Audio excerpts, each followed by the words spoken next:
So tonight, here's what you need to know. America, it is getting late, but it's never too late as long as we have tomorrow. We need to keep in mind not only how bad things really are now, but how good things used to be and how good things can be again.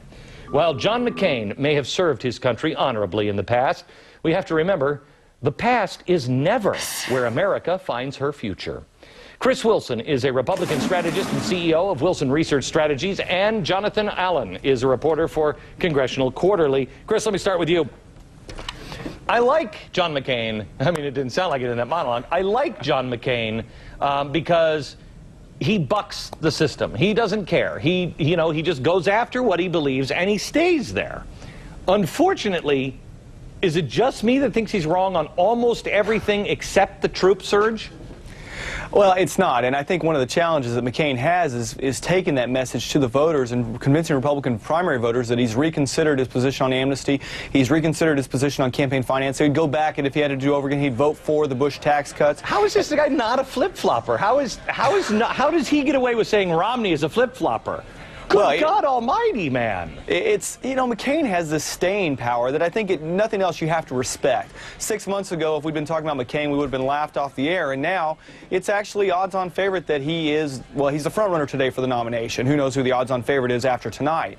But it's a staying power that he exhibits that I think a lot of Republican primary voters have a habit of falling in line, where Democratic primary voters often fall in love, and when we fall in line, McCain seems the guy to get in line behind right now, and that's really, I think, what's leading him to the top of the polls. Jonathan, can you explain it better than that? Do you have a better explanation? Well, when I talked to voters in New Hampshire, Glenn, a lot of them said, I don't agree with McCain on all the issues, but I really respect his leadership, his willingness to take a courageous stand. But he's leading in the wrong way. But they cannot disagree with him on every issue for him to win. I think what he's going to try to do is try to show Republican voters that he is conservative on things like spending. He's been a big government waste cutter in Washington. That's been one of his profiles. And, of course, he's been pro-life. And I think what he has to do is sell to social conservatives and to fiscal conservatives some of those issues now that he's gotten through New Hampshire, where voters have an affinity for his maverick streak. And I think a lot of what goes on with him isn't that it's not that he's conservative, it's that he's not Republican. And he ends up getting beat up a lot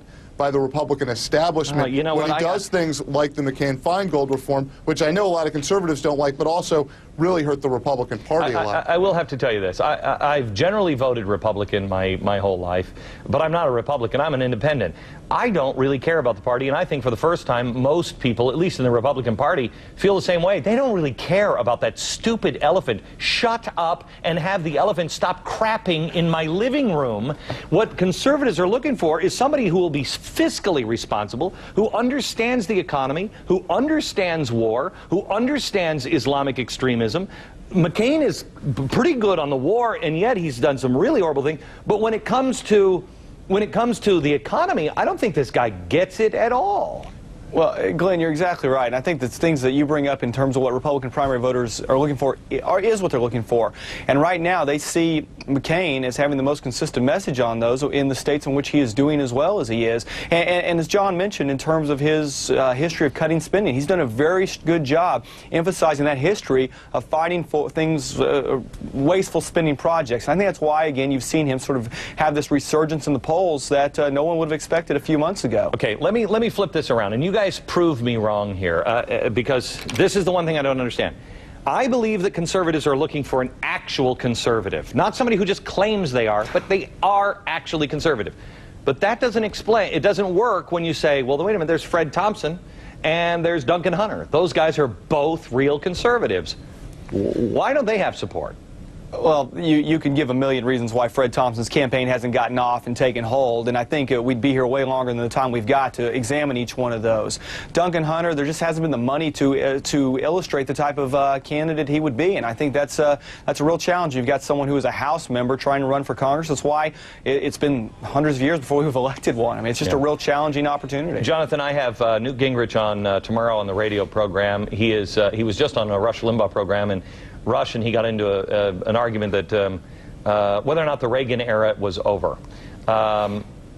I got to tell you, part of me, I think it is, because people have lost touch with what Reagan was. It's like almost a cartoon or a caricature now. Everybody's claiming to be Reagan, and none of them are. What you're seeing, Glenn, I think is a real division among social conservatives who used to be Democrats, who came to the Republican Party in the 1960s and 1970s, and the traditional establishment fiscal conservatives. And as long as that coalition can hold together, you continue to have the Reagan era. And when it falls apart, maybe the Reagan era is over. I think it's a little early to say the Reagan era is over before Democrats have won the White House with anyone other than Bill Clinton and Jimmy Carter, Southern governors. Right. Well, and to say that the Reagan era is over, it's only over because I just don't think that there is somebody out there that is leading the Republicans like Ronald Reagan did.